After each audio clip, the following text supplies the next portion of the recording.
Night combat offers exceptional opportunities for success because of the possibility of achieving surprise and capitalizing on adverse psychological effects on the enemy during darkness.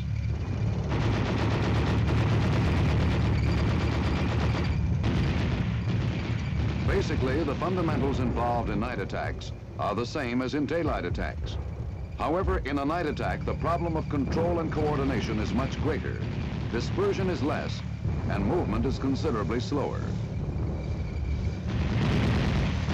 You will now see an example of a tank company team conducting a night attack. This is the general situation. The 1st Brigade, 25th Armored Division, has been exploiting north with the mission of seizing objective Red. Task Force 2/11 has been leading the advance. At dusk, Team Alpha, the Task Force Advance Guard, is stopped by accurate anti-tank, small arms and artillery fires from hills 501 and 420 south of objective Red. The commander of Task Force 2/11, Lieutenant Colonel Hart, has decided to eliminate the enemy positions because he is unable to bypass. He is now issuing his attack order. Since the enemy's major security forces have been driven in by Team Alpha, he feels that surprise can be gained by starting his attack that night without illumination and illuminating when detected by the enemy. He plans to employ Teams Charlie and Bravo to conduct the attack from a new direction. When Team Charlie has seized Hill 501, designated Objective Green, and Team Bravo has seized Hill 420, designated Objective Yellow, Team Alpha will lead out in a continuation of the advance to Objective Red. Team Charlie, commanded by Captain Horton, consists of 3 tank platoons and 1 mechanized rifle platoon. Team Bravo, the mechanized rifle company team, is under the command of Captain O'Hare. Team Alpha is commanded by Captain Krebs. At the conclusion of the task force commander's order, the team commanders and the representatives of the support elements will formulate their plans for the operation.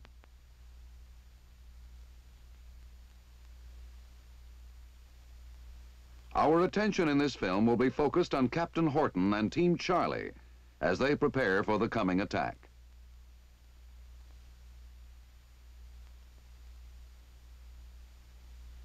Captain Horton is now back at his own command post. Prior to returning, he issued a warning order to his unit. Now he briefs his subordinates on his tentative plan. This is the plan. Team Charlie will move in column formation from its present location to the attack position. Then to the line of departure on these platoon routes. The reason the line of departure is along this main road is because in night operations, control is facilitated by use of readily identifiable terrain features such as highways, ridge lines and stream lines, wood lines, and so forth. Captain Horton will move his platoons across the line of departure in platoon columns. Phase line white, assigned by the task force commander, will be utilized to assist the team commander in controlling the movement of his unit. When Team Charlie reaches the probable line of deployment established by the task force commander, it will take up attack formations and assault the objective. However, if it is detected prior to reaching the probable line of deployment, it would immediately deploy. Beyond and to the flanks of the objective is a limit of advance established by the task force commander to prevent Team Charlie from coming under friendly protective fires. Team Charlie will not cross beyond this line unless ordered to do so by the task force commander. The task force commander has also assigned boundaries to designate the lateral limits of the team's zone of action. At the conclusion of his briefing, Captain Horton and his key personnel will make a visual reconnaissance of the team's routes of movement and zone of action.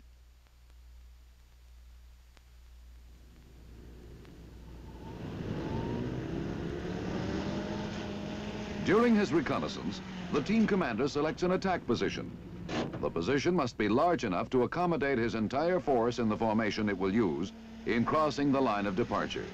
In night operations, the attack position may be closer to the line of departure than in day operations.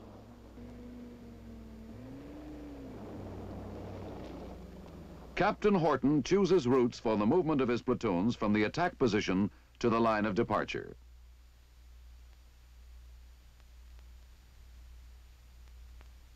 From a vantage point, he selects platoon points of departure from the line of departure. He also selects the direction of attack for each platoon from the line of departure to objective green.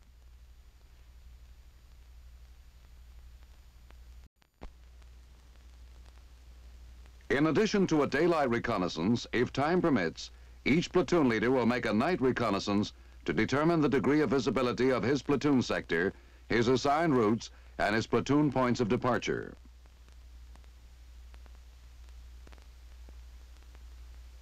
When Captain Horton and his subordinates are finished with their reconnaissance, Captain Horton will formulate his plan of attack, then issue his order.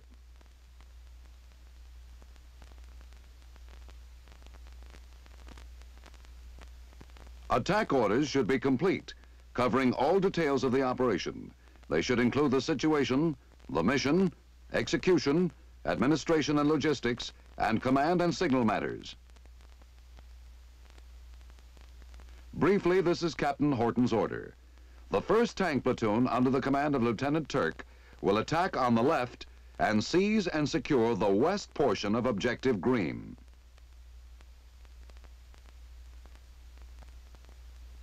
The 2nd Tank Platoon, under the command of Lieutenant Robinson, will attack in the center and seize and secure the north portion of the objective.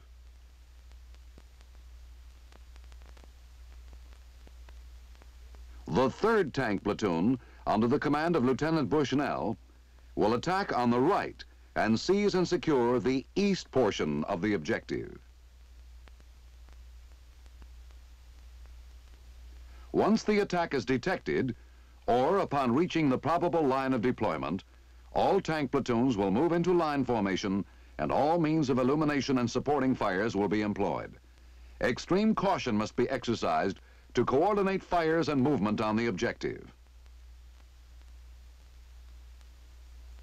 The mechanized rifle platoon, under the command of Lieutenant Reardon, will follow the 2nd Tank Platoon and be prepared to dismount on order. Sergeant Moran, Scout Squad Leader from the Armored Cavalry Platoon, will place guides on the line of departure to assist the platoons in arriving at and crossing the platoon points of departure.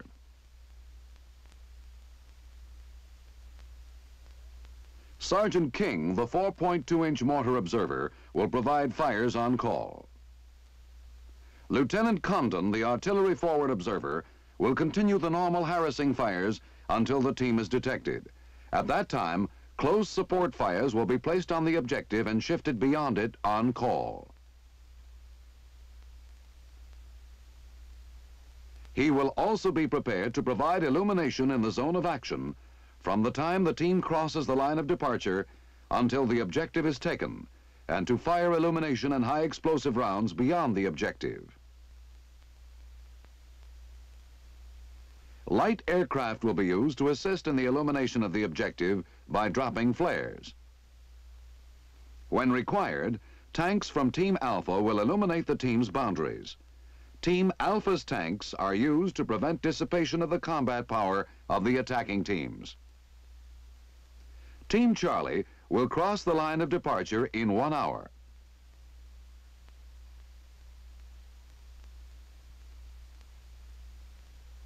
At the conclusion of Captain Horton's order, the platoon leaders will carry out their troop leading procedures, then return to their platoons and issue detailed orders to their personnel. Thus, every man on the team will know exactly what his job is.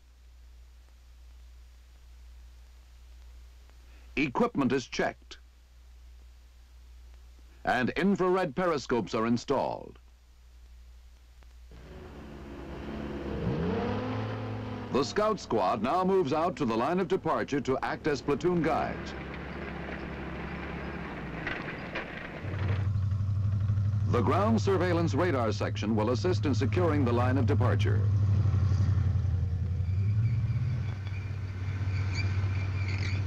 Ten minutes later, Team Charlie moves out to the attack position.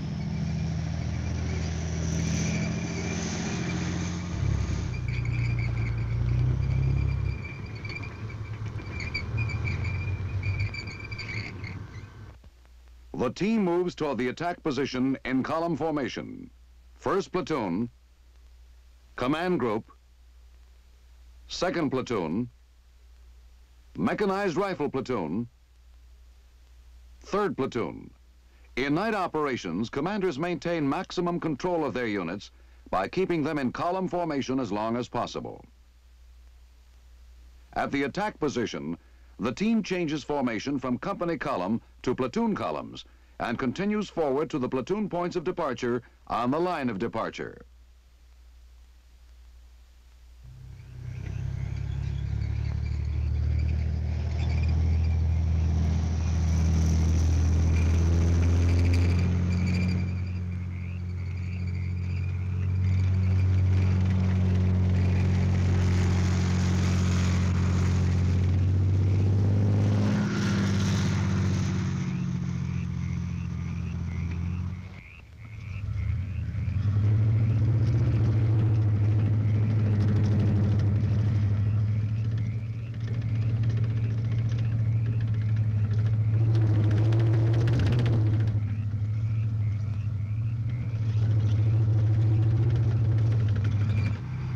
At the line of departure, the guides from the scout squad assist the platoons in crossing at their designated points of departure.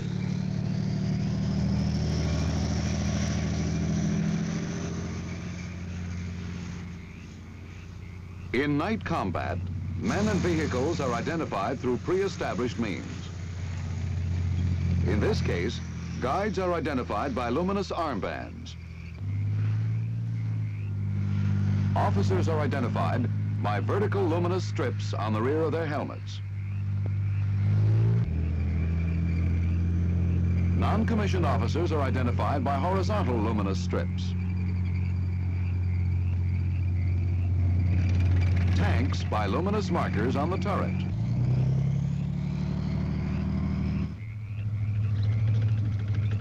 And armored personnel carriers by luminous markers or panels.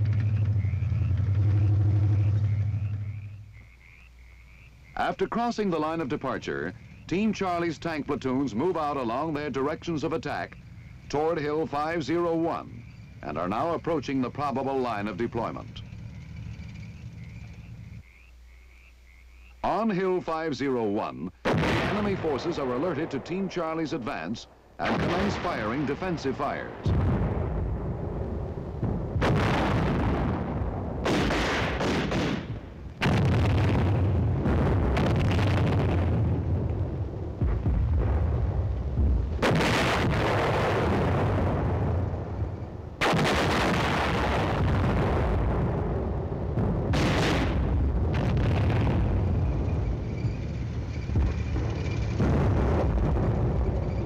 Upon receiving the enemy fire, Team Charlie is forced to deploy into line formation.